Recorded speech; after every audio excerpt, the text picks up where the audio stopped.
Right breaking news చూస్తున్నాం. రేపు హైదరాబాద్ కు మాజీ సీఎం కేసీఆర్ రానున్నారు. 2 రోజుల పాటు హైదరాబాద్ లో ఉండనున్నారు. రేపు మధ్యాహ్నం 2 గంటలకు తెలంగాణ భవన్ లో కేసీఆర్ అధ్యక్షతన బీఆర్ఎస్ ఎల్పీ బీఆర్ఎస్ రాష్ట్ర కార్యవర్గ సమావేశం జరగనుంది. కృష్ణా గోదావరి జలాల నీటి వాటాపై ప్రధానంగా చర్చ జరగనుంది. సభ్యత్వ నమోదు ప్రక్రియపై నాయకులకు కేసీఆర్ దిశానిర్దేశం చేయనున్నారు.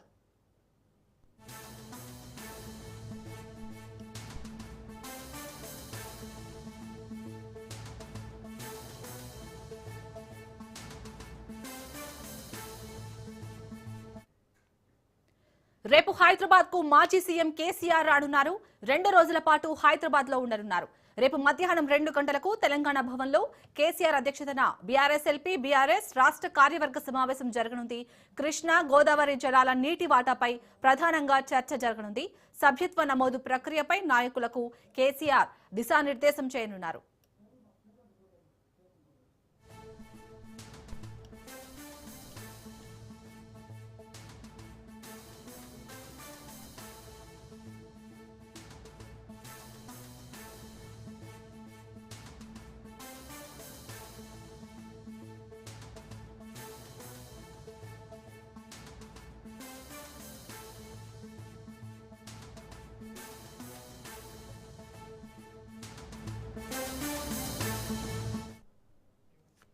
రేపు హైదరాబాద్ కు మాజీ సీఎం కేసీఆర్ రానున్నారు. 2 రోజుల పాటు హైదరాబాద్ లో ఉండనున్నారు.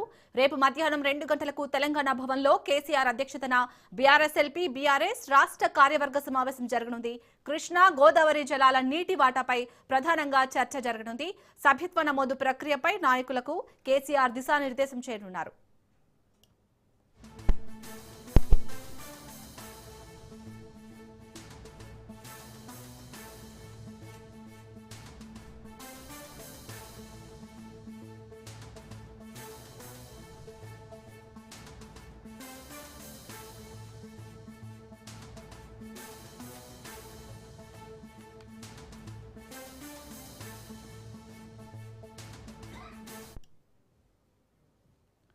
రేపు హైదరాబాద్ కు మాజీ సీఎం కేసీఆర్ రానున్నారు. 2 రోజుల పాటు హైదరాబాద్ లో ఉండనున్నారు. రేపు మధ్యాహ్నం 2 గంటలకు తెలంగాణ భవన్ లో కేసీఆర్ అధ్యక్షతన బీఆర్ఎస్ ఎల్పీ బీఆర్ఎస్ రాష్ట్ర కార్యవర్గ సమావేశం జరగనుంది. కృష్ణా గోదావరి జలాల నీటి వాటాపై ప్రధానంగా చర్చ జరగనుంది. సభ్యత్వ నమోదు ప్రక్రియపై నాయకులకు కేసీఆర్ దిశానిర్దేశం చేయనున్నారు.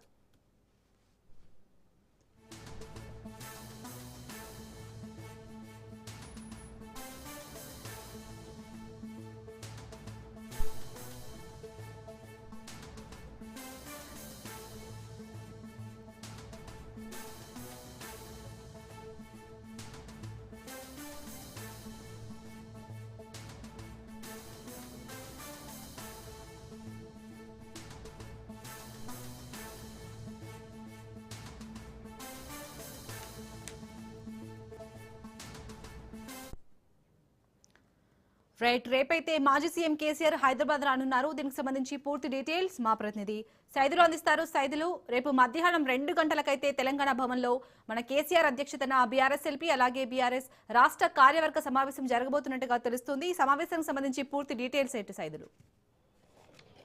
శాలిని, రేపు తెలంగాణ భవన్లో కేసీఆర్ అధ్యక్షతన బీఆర్ఎస్ ఎల్పీ అదేవిధంగా బీఆర్ఎస్ రాష్ట్ర కార్యవర్గ సమావేశం జరగనుంది. అయితే ఎర్రవల్లి వ్యవసాయ క్షేత్రం నుంచి ఈరోజు సాయంత్రం 6 గంటలకు హైదరాబాద్ రానున్నారు మాజీ ముఖ్యమంత్రి గులాబీ దళపతి కేసీఆర్.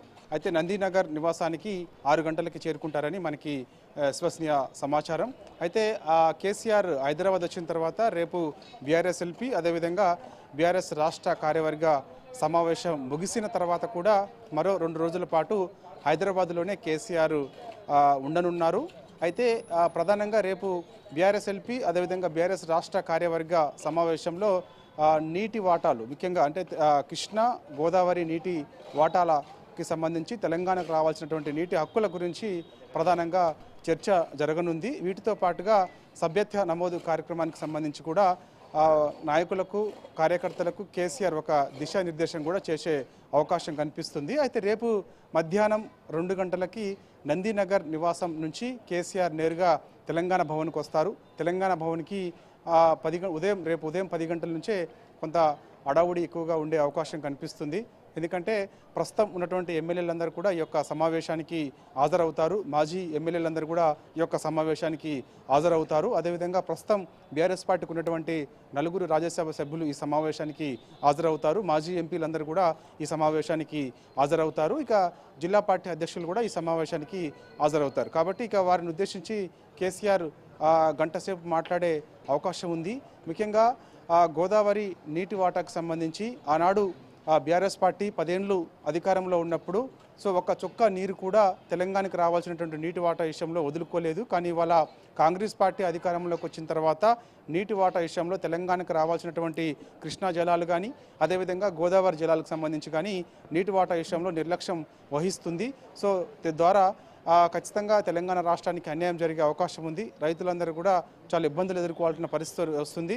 కాబట్టి పంట పొలాలు కూడా ఎండిపోయే అవకాశం ఉంది. కాబట్టి ఇప్పటికే ఆంధ్రప్రదేశ్ ప్రభుత్వం బనకచర్ల ప్రాజెక్టు గోదావరి పైన కట్టేందుకు సిద్ధమవుతున్నప్పుడు కూడా అడ్డుకునే ప్రయత్నం కాంగ్రెస్ పార్టీ చేయలేకపోతుంది. పూర్తిగా విఫలమైందని కూడా చర్చ జరగనుంది. ఇక కృష్ణా జలాల నీటి వాటా విషయంలో కూడా రావాల్సినటువంటి వాటా కంటే కూడా తక్కువ ఒప్పందం చేసుకునేందుకు అంగీకరించే అవకాశం ఉంది. కాబట్టి కాంగ్రెస్ పార్టీ అందుకు విరుద్ధంగా ఖచ్చితంగా రానున్న రోజులలో పార్టీ ఒక కార్యాచరణకి సిద్ధం కావాలి. ఎందుకంటే ఇటు కృష్ణా జలాల నీటి విషయంలో తెలంగాణకి అన్యాయం జరిగినా కూడా మనకి నష్టం జరిగే అవకాశం ఉంది. అదేవిధంగా గోదావరి జలాల నీటి వాటా విషయంలో కూడా తెలంగాణ రాష్ట్రానికి అన్యాయం జరిగిన రైతులు అనేక ఇబ్బందులు పడే అవకాశం ఉన్న నేపథ్యంలో ఒక ప్రత్యేక కార్యాచరణకు సిద్ధం చేసేందుకు కేసీఆర్ సిద్ధమవుతున్నారు. అందుకు ఒక దిశానిర్దేశం ఇటు నాయకులకు కార్యకర్తలకు చేయబోతున్నారు. ఇంకా సభ్యత్వ నమోదు కూడా, ఎందుకంటే గత కొన్నేళ్ల నుంచి కూడా సభ్యత్వ నమోదు ప్రక్రియ కొంత పోస్ట్ పోన్ చేసుకుంటూ వస్తుంది బీఆర్ఎస్ పార్టీ. కాబట్టి ఈసారి ఖచ్చితంగా ఈ నూతన సంవత్సరం నుంచి కూడా ఖచ్చితంగా సభ్యత్వ నమోదు గ్రామ స్థాయి నుంచి రాష్ట్ర స్థాయి వరకు కూడా పూర్తి చేయాలని చెప్పేసి కూడా భావిస్తున్నారు. అందుకు సభ్యత్వ నమోదు ప్రక్రియ ఎలా చేయాలి ఏంటనే దానిపైన కూడా నాయకులకు కార్యకర్తలకు కేసీఆర్ దిశానిర్దేశం చేస్తారు. దాని తర్వాత ఇక స్థానిక సంస్థల ఎన్నికలకు సంబంధించి చూస్తే బీఆర్ఎస్ పార్టీ హవా ఎక్కువగా కొనసాగింది. కాబట్టి తన రాష్ట్రంలో కాంగ్రెస్ పార్టీ అధికారంలో ఉన్నప్పటికీ కూడా అధికార దుర్వినియోగానికి పాల్పడిందని బీఆర్ఎస్ పార్టీ ఆరోపణ చేస్తూ వస్తుంది. అధికార దుర్వినియోగానికి కాంగ్రెస్ పార్టీ పాల్పడినప్పటికీ కూడా అత్యధిక స్థానాల్లో బీఆర్ఎస్ పార్టీ విజయం సాధించింది. కాబట్టి ఇదే ఉత్సాహంతో ముందుకెళ్లాలని చెప్పేసి కూడా బీఆర్ఎస్ పార్టీ భావిస్తుంది. ఎందుకంటే ఎంపీటీసీ ఎన్నికలు వచ్చినప్పటికి కూడా, జెడ్పీటీసీ ఎన్నికలు వచ్చినప్పటికి కూడా, అదేవిధంగా హైదరాబాద్లో జీహెచ్ఎంసీ ఎన్నికలు వచ్చినప్పటికి కూడా పార్టీ శ్రేణులందరూ కూడా సిద్ధంగా ఉండాలి, ఇంతే ఉత్సాహంతో పనిచేయాలి. ఎందుకంటే రానున్న రోజులలో ఖచ్చితంగా బీఆర్ఎస్ పార్టీ తెలంగాణ రాష్ట్రంలో అధికారంలోకి వచ్చే అవకాశం ఉన్న నేపథ్యం అని చెప్పేసి కూడా ఒక ఉత్సాహాన్ని బూస్ట్ నింపే ప్రయత్నం కేసీఆర్ రేపు చేస్తారని చెప్పేసి కూడా మనకైతే తెలుస్తుంది. కాబట్టి ఇక ఉప ఎన్నికలకు సంబంధించి కూడా పార్టీ మారినటువంటి 10 మంది బీఆర్ఎస్ పార్టీ ఎమ్మెల్యేలకు సంబంధించి కాబట్టి సుప్రీంకోర్టులో ఇప్పుడు ఆల్రెడీ మనకి కేసు నడుస్తుంది. కాబట్టి పార్టీ ఫిర్యాదులకు సంబంధించి ఎప్పుడైనా సరే వారిపైన వేటు పడే అవకాశం ఉంటుంది.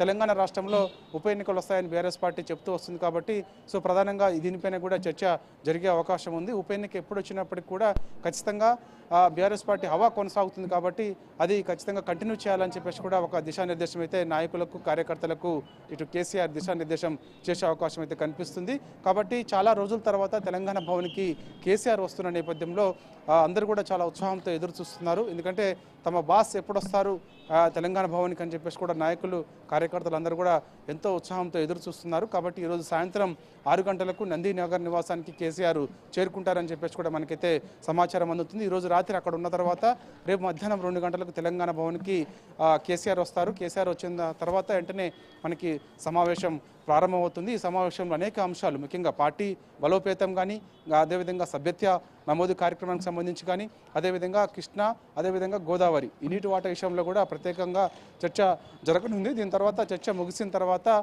కేసీఆర్ మీడియాతో మాట్లాడే అవకాశం ఉంటుందని చెప్పేసి కూడా నాయకులు చెప్తున్నారు. చూడాలి మరి కేసీఆర్ ఈసారి మీడియాతో మాట్లాడతారా, లేదంటే బీఆర్ఎస్ వర్కింగ్ ప్రెసిడెంట్ కేటీఆర్ మీడియాతో మాట్లాడతారా, సమావేశాన్ని ఉద్దేశించి సమావేశంలో ఏ అంశాలు చర్చ జరిగాయి, ఎటువంటి నిర్ణయాలు బీఆర్ఎస్ పార్టీ తీసుకుంది, ఎటువంటి కార్యాచరణకు బీఆర్ఎస్ పార్టీ సిద్ధమవుతుంది అనే విషయాలు కూడా దానికి సంబంధించినటువంటి అంశానికి సంబంధించి మీడియాకు చెప్పేందుకు కూడా ఎవరు ముందుకు వస్తారు ఏంటనేది కూడా మనకు తెలిసే అవకాశం అవుతుంది. కానీ కేసీఆర్ మాత్రం తొలిసారిగా మీడియాతోటి మాట్లాడే అవకాశం ఉందని చెప్పేసి కూడా చెప్తున్నారు. ఎందుకంటే ప్రతిపక్ష పాత్ర పోషిస్తున్నటువంటి బీఆర్ఎస్ పార్టీ కేసీఆర్ ఇంతవరకు మీడియా ముందుకు రాలేదు. కాబట్టి ఈసారి ఖచ్చితంగా కేసీఆర్ మీడియాతో మాట్లాడే అవకాశాలు ఎక్కువగా ఉన్నాయని కూడా చెప్తున్నారు. కాబట్టి ఏదేమైనా సరే కేసీఆర్ వస్తున్న నేపథ్యంలో తెలంగాణ భవన్లో ఈ రోజు నుంచే ఇక్కడ హడావుడి కొనసాగుతుంది. సో ఇక మనం చూడొచ్చు బీఆర్ఎస్ వర్కింగ్ ప్రెసిడెంట్ కేటీఆర్ కొద్దిసేపటి క్రితమే తెలంగాణ భవన్కి వచ్చారు. చూస్తున్నాం మన విజువల్స్లో BRS working president KTR Telangana భవన్కి వచ్చారు. సో ఇక తాండూరు నియోజకవర్గంలో అత్యధిక స్థానాల్లో బీఆర్ఎస్ పార్టీ గెలిచింది కాబట్టి సో ఇక వాళ్ళందరినీ కూడా కేటీఆర్ సన్మానించే అవకాశం ఉంది. సర్పంచుల్ని, అదేవిధంగా ఉప సర్పంచుల్ని, వార్డు మెంబర్లు వాళ్ళందరినీ కూడా కేటీఆర్ వారందరినీ కూడా సన్మానించేందుకు కొద్దిసేపటి క్రితమే ఇక తెలంగాణ భవన్కి వచ్చారు. సో ఇక ఆ సమావేశం మరి కాసేపట్లో ప్రారంభం కానుంది. గెలిచినటువంటి నూతన సర్పంచులను ఉద్దేశించి, ఉప సర్పంచులను ఉద్దేశించి, వార్డు మెంబర్లను ఉద్దేశించి కేటీఆర్ మాట్లాడతారు. అది ముగిసిన తర్వాత ఇక్కడ నుంచి వెంటనే కేటీఆర్ మళ్ళా నందినగర్ నివాసానికి వెళ్తారు. ఎందుకంటే సాయంత్రం 6 గంటలకి కేసీఆర్ నందినగర్ నివాసానికి వస్తున్న నేపథ్యంలో సో ఇక సాయంత్రం వరకు కూడా కేటీఆర్ నందినగర్ నివాసంలోనే ఉండే అవకాశం అయితే కనిపిస్తుంది. కాబట్టి సో ఏదేమైనా సరే ఇక్కడ తెలంగాణ భవన్లో మాత్రం ఖచ్చితంగా వాళ్ళ నాయకులందరూ కూడా ఎంతో ఉత్సాహంతో ఉన్నారు. ఎందుకంటే స్థానిక సంస్థల ఎన్నికల్లో అత్యధిక స్థానాల్లో బీఆర్ఎస్ పార్టీ గెలిచింది కాబట్టి సో ఎంతో ఉత్సాహంతో ఉన్నారు. సో రానున్న రోజులలో ఇంతే ఉత్సాహంతో ఉండాలని చెప్పేసి కూడా నాయకులు కార్యకర్తలను ఉద్దేశించి చెప్తూ వస్తున్నారు. సో అండగా బీఆర్ఎస్ పార్టీ కార్యకర్తలకు ఉంటుంది.